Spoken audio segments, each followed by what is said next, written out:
A sealed chamber can stay hidden for thousands of years. Its treasures never touched by violence. That's the world of ancient royal tombs. Security was a masterpiece of illusion, a masterpiece of intellect. I want to talk about 20 of these systems. Ingenious, nonviolent security. They protected sacred spaces. By the end, you'll see how ancient architects did it. They used psychology. They used engineering. They outwitted thieves for how does a simple stone door become an unsolvable puzzle? What unseen force could make a massive slab seem magically stuck? What do you think is the most powerful weapon for protecting something forever? That final question. The most powerful weapon, it's the key to everything. The answer isn't a blade. It isn't a trap. It's an idea, a philosophy of protection. One so profound it shaped the stone of these monuments. To see the 20 systems we'll uncover, you have to step into the minds of the architects. Their goal was absolute security. But their methods were bound by a cultural framework. In many of these societies, the tomb wasn't just a storage vault. It was a sacred bridge, a place of eternal rest, of spiritual transition. To bring intentional violence into that space that was spiritually dangerous, it could pollute the ground, invite divine retribution, disturb the peace of the one inside. So the builders faced this challenge. How do you protect something forever without defiling it? Their solution was a cunning over cruelty. As Dr. Vance puts it, these weren't just barriers. They were elaborate performances. The objective was to make a tomb appear cursed, or worthless, or simply impossible to navigate. Think about that. The greatest defense was to make a treasure seem not worth the trouble, or to make the path to it feel unnaturally obstructed. This philosophy shows a deep, almost modern understanding of psychology. What stops most people isn't the sight of a weapon, it's the fear of the unknown. The frustration of a dead end, the chilling belief they're trespassing against a greater power. By weaving these elements into stone and shadow, they created timeless puzzles. Their nonviolent systems were marvels of pre-modern engineering, designed not to harm the body but to confound the mind and spirit. That philosophy, respectful, intelligent defense, it's the bedrock. For every single one of those 20 ingenious systems, the false door. You're in one of those early tombs, a mastaba. It's dark. Your light moves over the wall and there it is, this huge carved door. Hieroglyphs, figures, even an offering slab at the bottom. It looks like the way in. So you try, you work at the edges, but nothing moves because there's nothing to move. The door isn't a door, it's a carving on a solid wall, a complete illusion. That's what you find in these old Egyptian noble tombs. For the family, it had a purpose. They believed the Ka, the spirit, could pass through it to take offerings, so they made it look real. For a thief, that didn't matter. The appearance mattered. It tapped into a basic instinct. You look for the obvious entrance, the impressive one, and that's exactly what they wanted you to see. So you waste your time there, making noise, getting frustrated. Meanwhile, the real entrance was somewhere else entirely. Maybe a plain stone in the floor of another room, or a section of wall that looked normal but could pivot. They hid the real thing by making it ordinary, and they made the ordinary thing, a solid wall, look like the way. Its misdirection, like a magic trick, it didn't just guard the tomb, it drained the thief's time, their effort, their confidence. After failing at that false door, you start to doubt. Maybe the tomb is empty, maybe it's a decoy. That doubt, that defeat was the point. Often it was enough to make them leave, and the real passage stayed hidden, not by strength but by the simple, clever trick of a stone facade. The false door worked on a thief's expectations, but the tomb itself could change its mind. That's the second system. It goes past illusion into architecture. In some Hellenistic and Etruscan tombs, the walls were part of the performance. Builders made corridors with subtle inclines or gentle, continuous curves. Walking down one felt normal, but your sense of direction was slowly being stolen. You wouldn't feel the turn, you just end up facing a wall you never saw coming. Your internal compass scrambled. That was the first layer of confusion. The real genius was in passages that moved. Imagine a heavy stone slab, perfectly balanced on a central pivot set into a corridor wall. You squeeze past it into the chamber beyond, and then silently, driven by hidden counterweights or an offset center of gravity, that massive slab rotates just a few degrees, enough to seal the corridor behind you with what now looks like a seamless blank wall. Your way back is gone, replaced by stone, no spike pit, no falling block. Just the quiet, terrifying realization that the path has rewritten itself. The goal wasn't physical harm, it was a psychological siege. A thief cut off from their exit is marooned in a silent, dark labyrinth. Every corridor looks identical. Every shadow could be the one they just came from. The chilling fear isn't of a blade, it's of endlessness, of being swallowed by the monument itself. This system weaponized disorientation, the primal dread of being trapped. It transformed a tomb from a place to rob into a place you might never leave. The most effective security isn't always a barrier you can see. Sometimes it's the ground shifting silently under your feet, the silent barrier. It doesn't confuse you, it doesn't hide, it just ends things. This is the third system, the tomb Portcullis, but forget the iron grating the castle kind meant to trap. The ancient version was a statement, in stone, a single slab, colossal, sometimes many tons. Carved perfectly to fit a narrow slot in a corridor. Its purpose was singular, to make a permanent wall, unyielding. The release mechanism was passive engineering, a masterpiece, maybe a hidden counterweight or a rope meant to decay over decades. A balanced pivot tripped when the last priest left and sealed the outer door. Once that equilibrium was disturbed, gravity did the rest. The slab would drop, guided by polished grooves, landing with a final, muffled thud that echoed into silence. And from that moment, the corridor wasn't a passage anymore. It was a cul-de-sac, sealed by a mountain's weight. The sheer mass of the stone, the tight fit, the friction against the walls, lifting it from the other side became impossible for any small group of thieves. It was a period at the end of a sentence. This system spoke absolute finality. Where disorientation sowed doubt, the Portcullis delivered certainty. The space beyond wasn't just protected, it was ceremonially closed, architecturally complete. It transformed a dynamic, navigable tomb into a sealed capsule. Its treasures, its occupants separated from the world by a verdict. Written in granite, granular material doesn't just block a path, it eats it. This is the fourth system. Builders used the desert itself. They engineered a flood, but not of water, of sand or gravel. The principle was simple. Above a critical corridor, they built a hidden reservoir, a chamber filled with thousands of tons of dry, loose material. Sealing of the passage below was its only weak point. A thief breaks through the wrong wall or steps on a trigger stone, and that sealing gives way. The desert pours in. It doesn't fall like a block, it flows, a relentless cascade. It fills the space floor to ceiling in minutes. It creates a solid, compact mass. That's the genius. Water you can bail, a stone you can chip. Dry sand is a different enemy. With ancient tools, you can't just shovel it, you try to dig. The material from above flows down. It fills the void you just made. It's a battle against physics. Every scoop you remove is instantly replaced. From the reservoir, the corridor becomes an hourglass. The thieves are trapped on the wrong side. They're engaged in a task, an exhausting one, a futile one. The goal wasn't to crush, it was to bury, to overwhelm, not with force, with volume, sheer insurmountable volume. Imagine the realization, the demoralizing part. The treasure is right there, just beyond this wall of sand. But to reach it, you'd have to move a mountain, one handful at a time, and more constantly refills the space. It weaponized time, it weaponized fatigue. Most thieves, facing that labor, monumental, thankless, they would just give up. The tomb protected itself. It presented an obstacle that was, practically speaking, infinite. It transformed an architectural challenge into a geological one. It hid the royal chamber behind a miniature desert, a man-made one. Sound could be a guardian. It's the fifth system. In a tomb, in that deep quiet, a sudden noise wasn't just startling, it was a message. Ancient architects knew this. In parts of Asia, they built spaces that didn't just look intimidating, they sounded intimidating. They used the environment as an instrument, a long, narrow entrance tunnel shaped with precision. When wind passed through, even a slight breeze, it wouldn't just whisper. It could produce a sustained, low moan, an eerie whistle, like the monument itself was breathing. That wasn't an accident, it was an acoustic feature, a built-in alarm powered by nature. Inside, the effect was, your own movement might stir the air, trigger a groan from the walls. The sound had no visible source, it felt organic, alive. It suggested the structure wasn't just stone, it was a conscious entity, and that was only the beginning.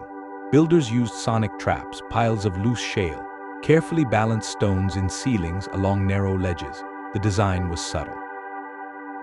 A thief brushing a wall, putting weight on a floor slab might disturb one key stone, and that would start a chain reaction.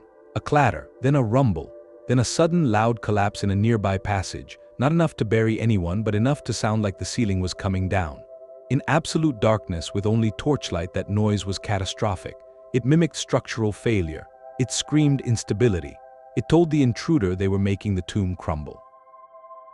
As Professor Liam explains, a historian of ancient acoustics, these sounds weren't accidents. They were engineered to trigger superstitious fear. In a pitch-black corridor, a sudden groan, a distant crash could convince even the bravest person they weren't alone. that they were trespassing against forces older, more powerful. This was psychological warfare, refined. It weaponized the intruder's own imagination, their primal fear of the dark, of the unseen, of the supernatural. The tomb became an active participant in its own defense. It spoke, and what it said was a warning, woven into the air and stone. Greed is a powerful motivator, but it's a terrible guide. The architects knew that. A thief's greatest weakness isn't a lack of strength, it's a lack of patience. After all those false doors and disorienting corridors, the promise of a reward had to be fulfilled, or the whole venture would collapse. So they built that fulfillment. They constructed the sixth system, the Decoy Chamber. It was a masterpiece of psychological strategy. This wasn't a hidden defense. It was an invitation into a beautifully crafted lie. Think of the moment. You've spent hours, maybe days, working through the outer defenses. Your tools are dull, your nerves are frayed, and you finally break through a final wall into a spacious room. Your torchlight dances across the walls. You see vibrant frescoes, gods and offerings. Carved niches line the walls, perfectly shaped to hold precious items. And in the center, on a low platform, is a stone sarcophagus. Your heart races. This is it. The main burial chamber. The treasure is yours.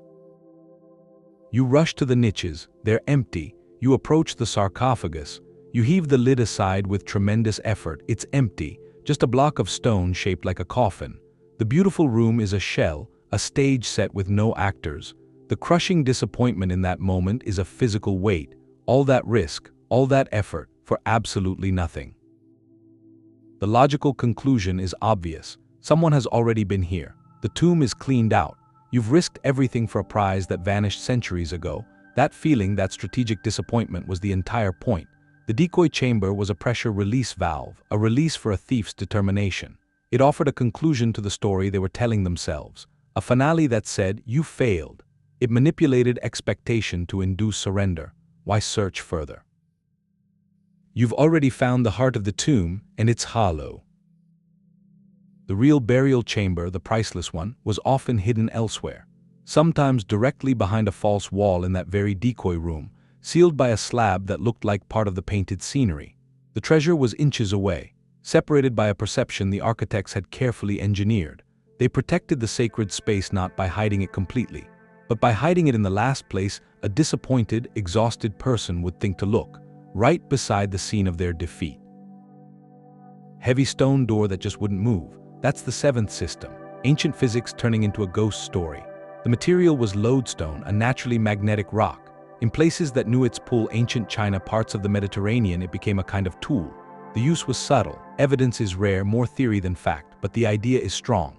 Picture a stone slab set to slide in a groove. It should move, but set into the wall around it or the lintel above are blocks of this magnetic stone. Their field reaches out. It grabs the iron inside the door slab. To someone trying to get in, it's baffling. You push, you strain, the slab won't shift. It feels fused, not just heavy but held. You can't see the force, you can't understand it. In a time before the science of magnetism, what's left? The tomb itself is fighting you, a spiritual presence, a curse made solid in stone. So this defense worked on two levels. Physically, it added a huge, silent resistance, a friction that felt supernatural, and psychologically it weaponized the unknown.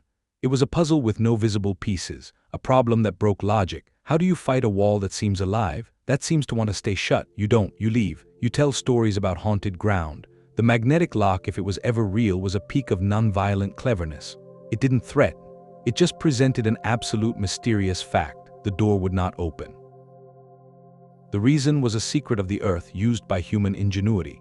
It turned a natural thing into a guardian, one that never slept, never faded, and whose power seemed to come from somewhere else entirely. A maze doesn't require moving walls, it needs a mind that can't keep the map. That's the eighth system, the labyrinth, defense through overwhelming the mind.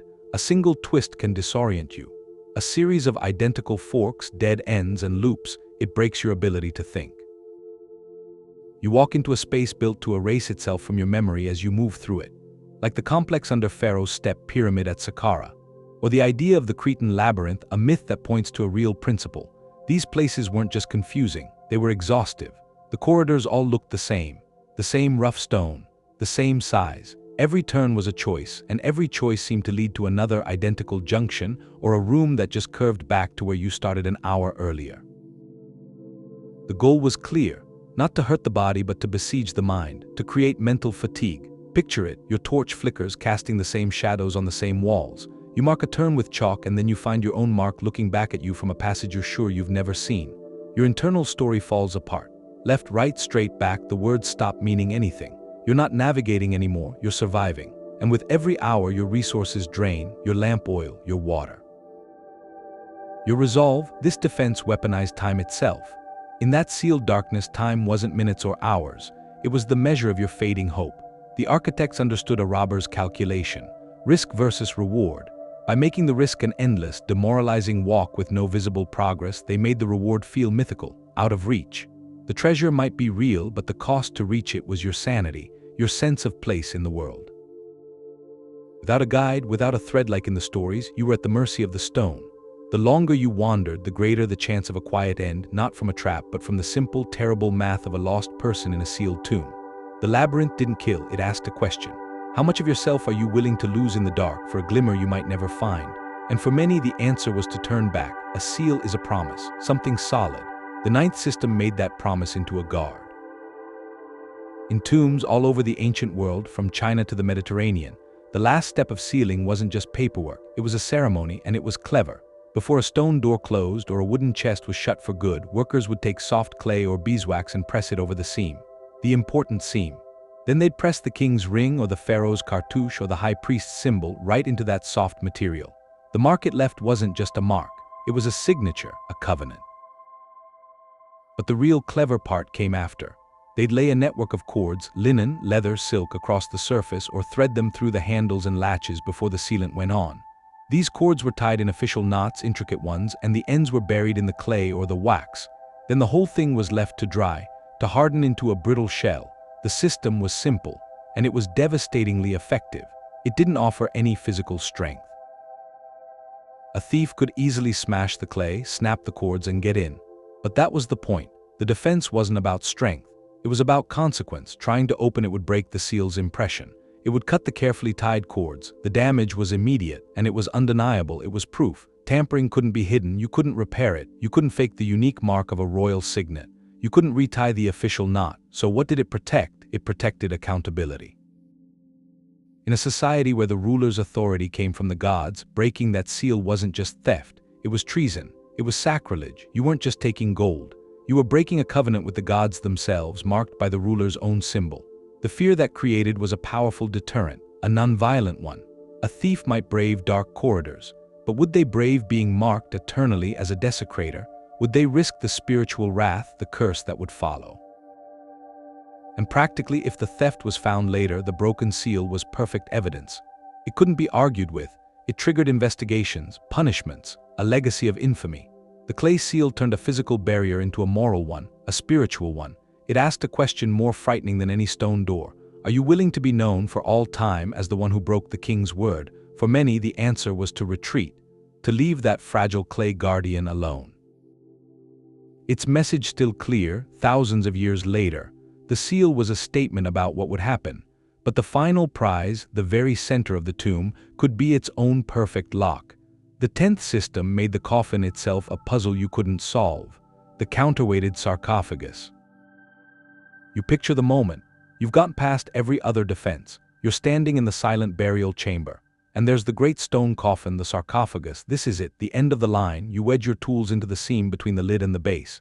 You and your companions lean in, you strain. For a second you feel it give. There's a surge of hope, then a deep grinding resistance. The lid seems to fight back. It shifts a little, then it binds. It locks your tools in place like a vice. You're stuck. Reason is hidden physics. That massive lid weighing many tons, it wasn't just a slab, it was engineered. Its pivot point was carefully offset, or maybe the stone base underneath was carved with a subtle recessed slope. The center of gravity was a secret. To anyone trying to pry from one side, all that weight would just rotate and settle deeper into its seat. It was like trying to open a book that's glued to the table by pressing on only one corner. The harder you push, the more it resists. The correct method was a ritual, known only to the priests who sealed it. It probably required coordinated pressure at 3, maybe 4 specific points all at once, using wooden beams as levers in precise slots. A silent, practiced dance. This turned the final act of reverence into a precise mechanical procedure. For a thief, it was a maddening paradox. The treasure was right there, separated by a few inches of stone, but brute force, the only tool they had, was worse than useless. It could damage the priceless coffin. It could snap their tools, leaving them trapped in a chamber with a prize they'd made permanently out of reach.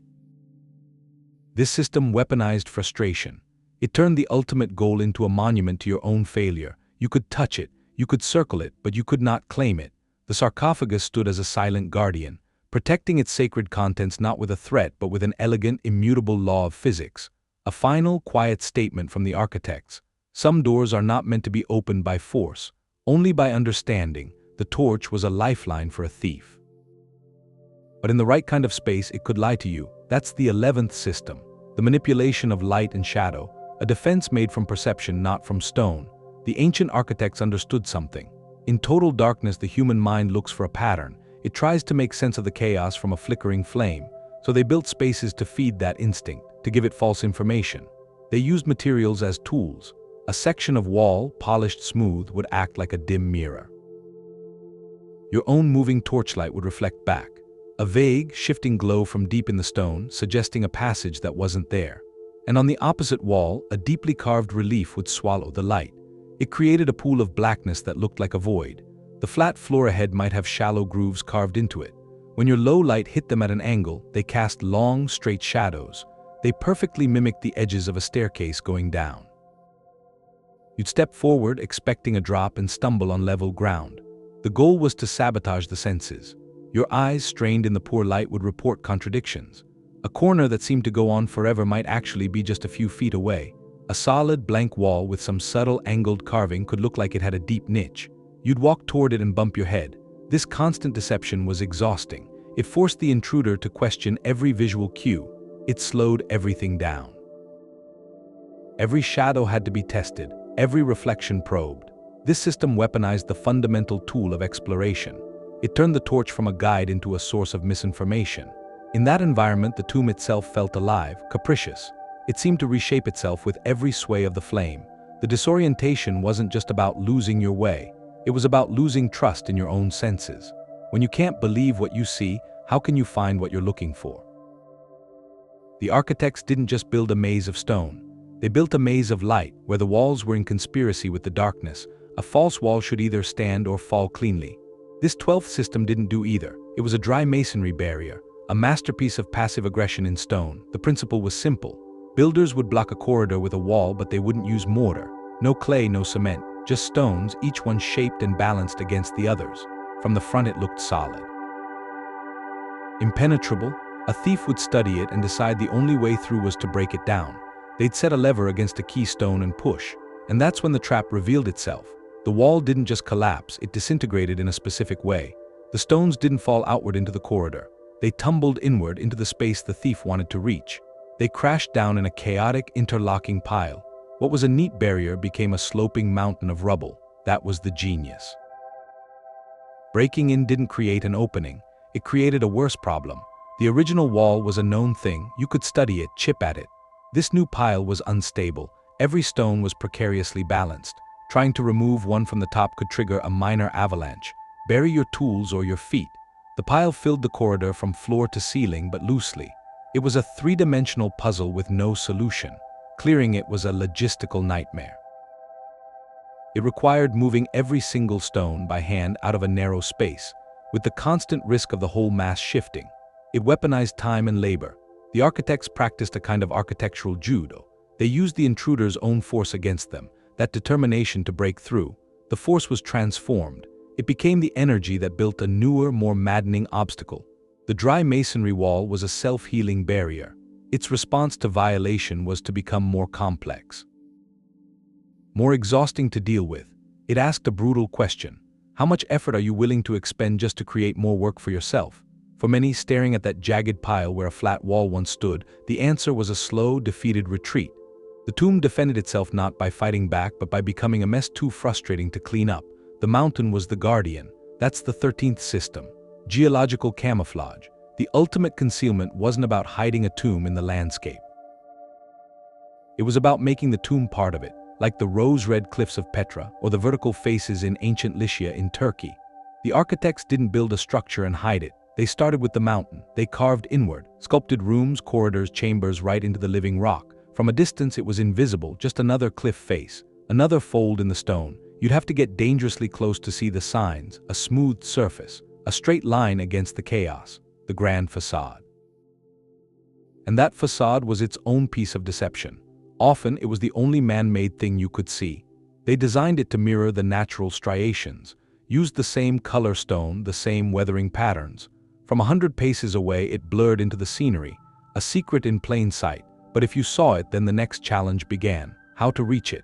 These tombs were placed at a dizzying height, a ledge 100 feet up a vertical cliff with no path.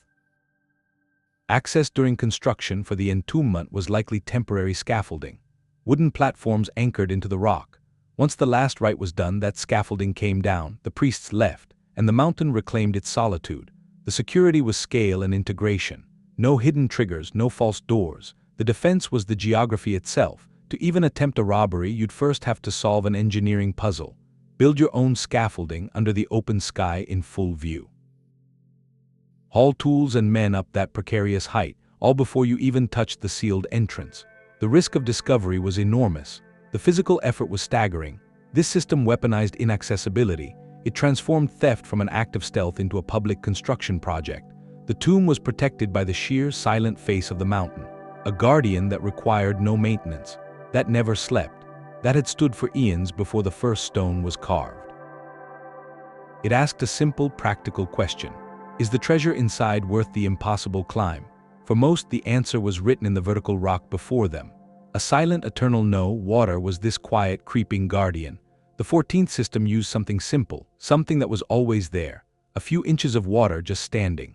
In places where the ground was wet or a spring was close, they didn't try to keep it out. They let it in. They built a small channel for it. It could come from a source in the rock, through the foundation, into a specific passage.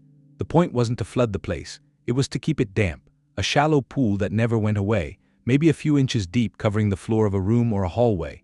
On the surface it just looked like a problem, but it was a problem they designed. That water did a lot of things. It went after the tools first. Any piece of wood, a lever or a torch left sitting on the wet stone would start to swell. It would rot. The material would get weak, the tool would become useless. Metal would begin to rust in the damp air. Your equipment, the things you needed, were slowly being taken apart by the room itself. Then it went after the body. The air in that space got cold, damp, it would get into your clothes, it would chill you. The stone under the water was slippery. Every step you took you had to balance. Just moving became a task. It took your energy. It built up the tension. But the water's real trick was as a cover. Under that still, murky surface you could hide anything. A pressure plate for a door or an alarm, a loose stone that would tilt. The water hid it, you couldn't see the floor. You had to feel ahead with a stick, moving blind, never knowing if your next step was safe. It added this suspense to every move. And the most powerful effect was in your mind. The water being there all the time, it told a story. It said this tomb wasn't a sealed, dry place. It was fragile. It was fighting the wet. If water was here now, what was stopping more from coming in? The fear wasn't just about a trap. It was about the whole room filling up from somewhere you couldn't see. The dread of being sealed in with water rising, that's a deep fear. So this system put physical misery on top of mental pressure. It made the space hostile. It wasn't just a thing to get past. It was an environment that wore you down. It ruined your tools. It played on old fears. They took a simple thing and made it a defense. One that worked slowly. Silently, it just persisted. The tomb didn't have to threaten you. It just had to be cold and wet and full of things you couldn't see in the dark. The power of a curse was real as stone. That's the 15th system. Inscriptions as psychological warfare. You've made it through the dark, the damp, the false doors. And now your light hits the last barrier, not a slab, a wall of words, hieroglyphs carved deep, or paintings, vivid scenes of divine judgment. These were execration texts, not suggestions. Legal pronouncements, spiritual ones. They promised a horrific end for the thief, for their family, for their name, for their soul.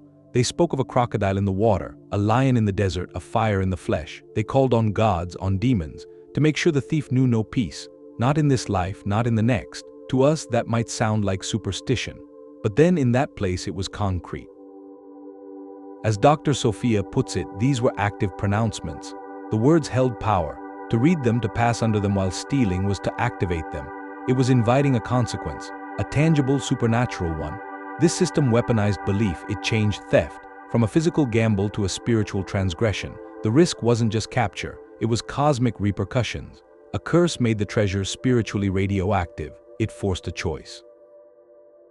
Weigh the gold against the eternal well-being of everyone you loved. For many, raised in that world, the math was simple. No wealth was worth that price. The inscription on the wall was the most elegant lock. No moving parts, never decayed. Its strength came from the deepest fears of the person standing before it. A defense that worked from the inside out, turning the intruder's own faith into the guardian. The final guardian of the sacred space. The curse on the wall was the final test, the spiritual one. But the door itself, the physical door, could be a ritual, carved in stone. That's the 16th system, the multi-layered door. It wasn't just a barrier you broke through. It was a procedure, a sequence you had to follow, a precise puzzle.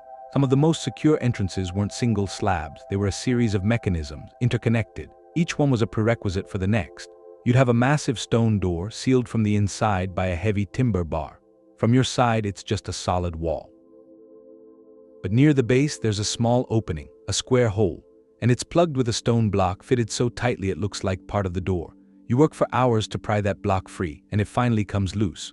You reach your arm into the dark space behind it. It's cramped. You feel around, and your fingers brush against something, a cold metal lever, or maybe a shaped stone counterweight hanging on a cord. That's the moment. Pull the lever, push the weight. The wrong move might do nothing. Or it might trigger a secondary lock, seal the main door for good. The correct action, something only the sealing priests knew, would release the internal timber bar. You'd hear it, a deep thud as it fell away inside the wall. Only then could you push the main door open. But the sequence could go further. Some designs were more clever. They required a second person. A door could be engineered so its lock only disengaged with coordinated pressure from both sides at the same time. For a solo intruder, that was an absolute impossibility. It transformed entry from an act of force into an act of coordination, shared knowledge. This system weaponized isolation. A single thief, no matter how strong or determined, was architecturally outmatched. It demanded a team that trusted each other implicitly in the dark, and a team that possessed the specific secret knowledge of the sequence. That knowledge was the true lock. It was likely never written down. It was passed orally.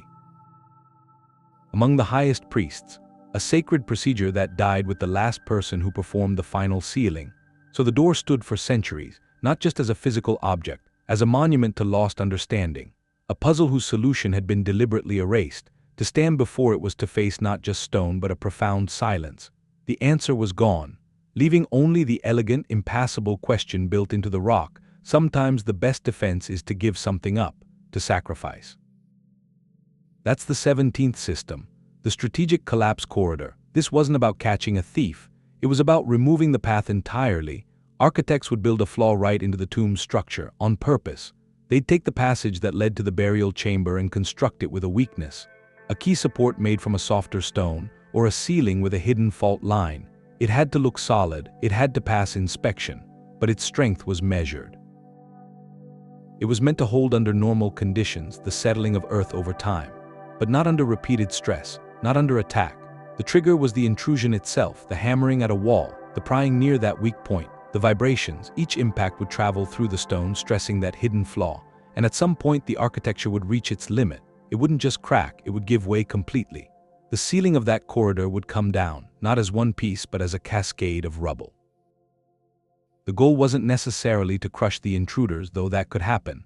The goal was to bury the corridor, to turn a tunnel into an impassable mound of stone and dust, a scorched earth tactic in architecture. The builders were willing to destroy part of their own creation to save its heart. That was the priority. The inner chamber was so sacred that the way to it could be erased. For a thief, the effect was psychological. Your efforts didn't just fail, they made your objective disappear. Every swing of the hammer pushed the treasure further away. Your own determination became the instrument of your defeat. This system asked a frightening question. What if trying to win guarantees you lose? Faced with a corridor that consumed itself, most would flee the collapsing darkness, leaving the tomb sealed by its own surrender. The strategic collapse corridor was an architectural sacrifice. But the tomb's greatest protection might not have needed any construction, just patience. The 18th system was the simplest in its concept, but one of the most absolute in its execution, the buried entrance. It used the most powerful silent force, not stone, not water, time. After the final ceremony, after the priests left, the real security would begin. Workers would come back. Their job wasn't to build, it was to unbuild, to erase. They'd take apart any visible facade, collapse the entry tunnel. Then they'd bring in earth, tons of it. They'd shape it into a natural-looking mound, blending it into the hills. Or maybe divert a seasonal river, let the silt wash over the site for years, laying down a thick, uniform layer. Sometimes a completely unrelated structure would be built right on top. A house, a granary. The goal was perfect camouflage, to make sacred ground look ordinary, to make the monumental look like part of the landscape. The security was profound in its simplicity. It didn't try to confuse a thief. It tried to make sure a thief never showed up, because the real guardian was the erosion of memory. Without a visible marker, without a monument, the precise location lived only in a few minds. And as generations passed, as those people grew old and died, that knowledge faded. It became legend, then rumor, then silence. The tomb's location was surrendered to the earth, and the earth kept the secret. The most famous example is the tomb of China's first emperor, Qin. His burial complex is known. The army stands guard, but the emperor's own central chamber with its treasures is still untouched. It's under a gigantic vegetation-covered mound, a man-made hill that looked natural for over 2,000 years. Surveys suggest the chamber is intact, maybe with a mercury river inside like the texts say, but it's never been opened. The defense wasn't a trap, it was that mound, and the centuries of growth on it. And the simple, unanswerable question of where to dig in a landscape that gives no clue. This system is a different kind of genius, a long-term strategy. The architects weren't thinking about the next decade or the next 100 years. They were thinking on a geological timescale. They trusted that nature and human forgetfulness would form a more durable shield than any mechanism. A mechanism could fail, a secret could leak, but a lost location is a permanent mystery. The tomb achieves perfect security by disappearing. It wins not by fighting the intruder, but by making sure the intruder never finds the battlefield. The ultimate nonviolent system. It asks for nothing but the passage of days, seasons, and generations to finish its work. The most obvious place can be the safest. That's the 19th system, the architectural blind spot. It's related to the false door, but it works in reverse. Instead of creating an illusion, it creates a lack of one. It makes the real thing so ordinary, so visually quiet that the eye just skips over it. This wasn't about hiding a door behind a tapestry. It was about making the door part of the tapestry, a seamless detail, a forgettable one. The principle is selective attention. In a stressful environment, a dark tomb, a confined space, the human mind looks for answers. It scans for threats, for patterns, for anything that stands out. It's drawn to the dramatic, the carved relief, the painted god. The ornate altar, it's a survival mechanism, and the architects used that instinct against the intruder. They designed spaces where the critical feature was placed outside the standard field of view. A real door might be set into a shadowed corner high up near the ceiling. A person doesn't naturally look up there when searching a room. Your eyes sweep the walls at chest level, but that space above the lintel, shrouded in darkness, remains unseen. Or a niche could be positioned directly behind a structural column. You walk into the chamber. The column is in your way. You walk around it, your gaze following the open space. The area immediately behind the column, in that narrow sliver of shadow, becomes a visual dead zone. Your brain dismisses it as obscured, not as a hiding place. The most clever applications played with perception itself. A long corridor painted with a monotonous, repeating pattern. The same stripes over and over. This breaks depth perception. The far wall doesn't look like a wall, it looks like a continuation of the pattern. And set into that wall, painted in the exact same scheme, is a door. Your eyes see flatness, a dead end. The door is there, but it's camouflaged not by disguise but by visual overload. It hides in the noise. To find it, you wouldn't need strength or tools. You'd need a mind that was calm, patient, observant. A mind not racing with greed or fear. A mind like that of the priest who designed it. This system was a final filter, an elegant one. It separated the frantic plunderer from the deliberate seeker. It protected the sacred by making it invisible to a state of mind that was, by definition, unworthy of finding it. The treasure wasn't behind a locked door. It was behind a door that didn't look like a door at all, waiting for a gaze that knew how to see the silence in the stone. Stone and shadow only go so far. The strongest system wasn't carved into a wall, it was woven into the community. The 20th system, the Human Firewall, built from trust and fear and knowledge that was carefully managed. A royal tomb was a massive project. Thousands of hands, diggers, stonecutters, artists, priests, every one of them a potential leak. One careless word in a tavern could undo every false door, every labyrinth. So the architects turned their attention to people's minds. The first method was compartmentalization, a masterpiece of social engineering. Workers were organized into isolated teams. The team that dug the entrance shaft never saw the burial chamber. The artisans who painted the inner walls, they were brought in a different way, maybe blindfolded. They only worked on their small section. The priests knew the sacred rites but not the engineering secrets of the doors. Outside of a tiny, trusted circle, no single person held the complete map of the tomb. Workforce became a living puzzle. Even if someone wanted to talk, they only had one piece. Their information was useless alone. The secret was protected by making it impossible for any one person to hold it entirely. Security through fragmentation. But knowledge, even in pieces, is still a risk. So cultures added layers of enforcement. Social and spiritual, solemn oaths were taken. Workers and priests swore by the gods, on pain of eternal punishment, never to reveal what they saw or did. In many societies, that oath wasn't just a promise. It was a spiritual binding. To break it meant divine wrath on you, on your family, for generations. The fear of that was a stronger deterrent than any guard. Then there are the persistent legends. Stories scholars debate, but they point to an understanding of human weakness. Tales that the workers, after their task, were sent far away to new settlements, or more drastic, that they were sworn to a silence that became permanent. Whether those stories are literally true or not, they highlight a brutal logic. The most perfect secret is one that stops at the edge of a grave. They're the ultimate extension of the philosophy. Protect the sacred at any cost, but through systemic means, not personal ones. The goal was the silence, not the act that enforced it. This human element was the bedrock, the foundation all the stone mechanisms rested on. If the location was shouted in a marketplace, no magnetic lock or sand trap would ever be tested. So the first and final defense was always the community of silence, a network bound by ritual, by fear, by loyalty, or by design. It meant the tomb's greatest secrets began and ended with people. The physical barriers were the legacy, but the original lock was the unspoken word, the plan that lived only in a few minds and was extinguished with them. When the last priest who knew the full truth passed on, the tomb achieved a kind of perfect, eternal security. It became a mystery even to the civilization that built it, protected not just by ingenious stone but by the most fragile, powerful material. Human memory deliberately let go magnetic locks, psychological labyrinths. That was just the start. There were 20 systems, and they show you something about ancient ingenuity. The goal wasn't to outfight someone breaking in. It was to outthink them, to outlast them. Real security, these builders knew, could be about deception. It could be about patience. It was a deep understanding of human nature, our fears, our frustrations, how we see what we expect to see. These tombs weren't just burial sites.